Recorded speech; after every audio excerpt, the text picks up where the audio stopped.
Death at Rottingdean, Chapter 27. A mask tells us more than a face. Oscar Wilde. The photographer, dressed in grey tweed knickerbockers and a grey bowler, stood behind his camera tripod on the high down in his head under the black cloth hood.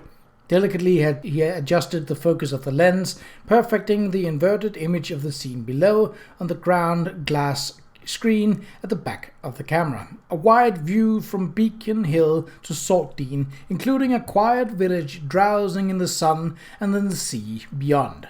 A beautiful view, one that would delight any sightseer and charm any number of viewers at home. A view so beautiful, in fact, that it almost distracted him from his present compelling difficulties and made him forget his purpose. But the photographer was far too well disciplined to lose himself in the beauties of nature. Recalling himself to his task, he slipped the plate box into the camera and squeezed the pneumatic bulb that worked the shutter. Quickly he took another shot of the same view, then ducked out from under the hood, searched through his camera bag until he found his compass. He noted the bearing of St. Margaret's Church in the middle of the scene, then took careful bearings on the abandoned windmill to the west and a barn on a cliff to the east, laying the compass on the stone wall beside him as he finished his notations.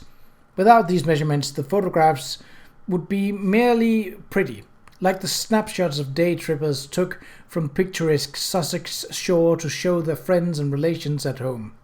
With them, the view was not only pretty, but immensely useful, for it allowed the features of the landscape to be precisely positioned on the most recent Ordnance Survey map and used for strategic purposes rather than for mere entertainment.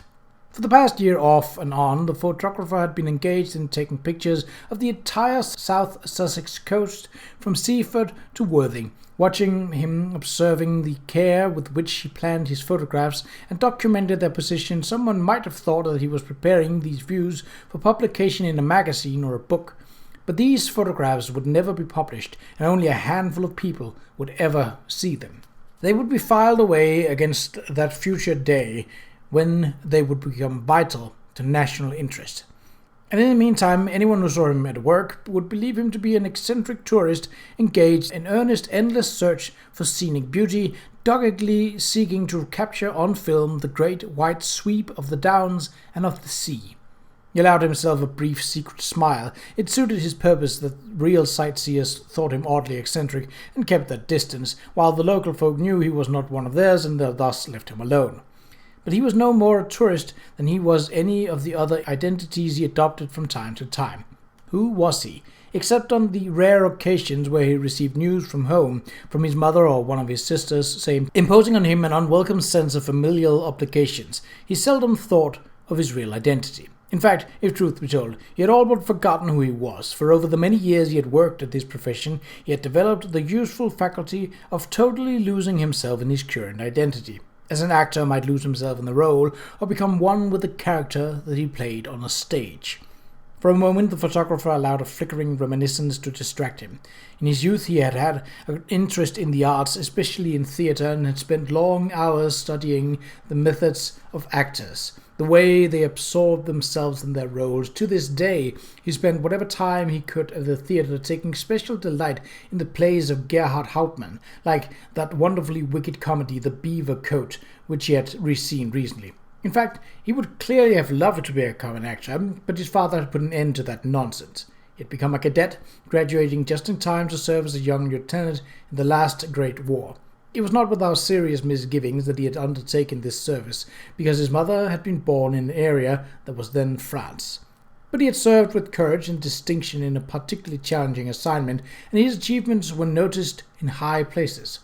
That had been more than 25 years ago, and since that time he had been given the freedom to design and pursue a number of projects more or less of his choosing, developing as it were his own entrepreneurial schemes and recruiting a cadre of hand-picked men to carry them out.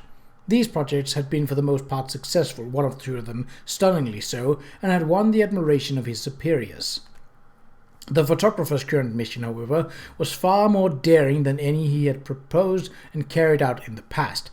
Some even called it reckless and foolhardy, and warned that failure or discovery, the two were synonymous, would seriously set back any similar efforts on the part of others in his division. Even the skeptics, though, have to admit the idea, if succeeded, would pay an unimaginable dividend. If it succeeded, it would change the course of empires. But the success of this venture was now in grave doubt, and his experience told him that there was little he could do but watch as events played themselves out. There was no point in self-recrimination, of course, but it was good to know where one stood. Objective as always, for objectivity was one essential skill to his trade. He acknowledged that he had made one, perhaps two, fundamental miscalculations. Those he might have survived, had it not happened that he had also suffered one or two bits of infernally bad luck. Taken together, his mistakes and his ill fortune could very likely add up to catastrophe, but it was not necessarily so. When all was concluded, he would choose which of the two plans to execute. He was jolted back to the present by the unwelcome sound of voices and the noise of an approaching wagon. More day trippers, he supposed, on errands something like his own, and began to pack up his gear. But a moment later, as the wagon came into full view, he recognized the occupants. They were the two women he had seen yesterday on the other side of Rottingdean, with the little golden-haired girl and the boy who was driving the wagon. Yes, it was the same boy, the photographer thought with irritation, that damned ubiquitous nuisance of a boy who seemed to turn up everywhere, on the road to Black Rock, in the stable passageway after his conversation with Harry Todwell, and even at... The photographer frowned, thinking back through the occurrences. Was it possible? Had the boy seen him in all of his disguises? And was it also possible that he had been listening outside the stable master's office when the photographer had been giving instructions to Harry Todwell? Still, even if that were true, the boy was surely not quick or perceptive enough to identify. But at that instant, the boy looked up and caught his eye, and the photographer saw the clear and sudden start of recognition flash across his face. It was true. The boy knew him.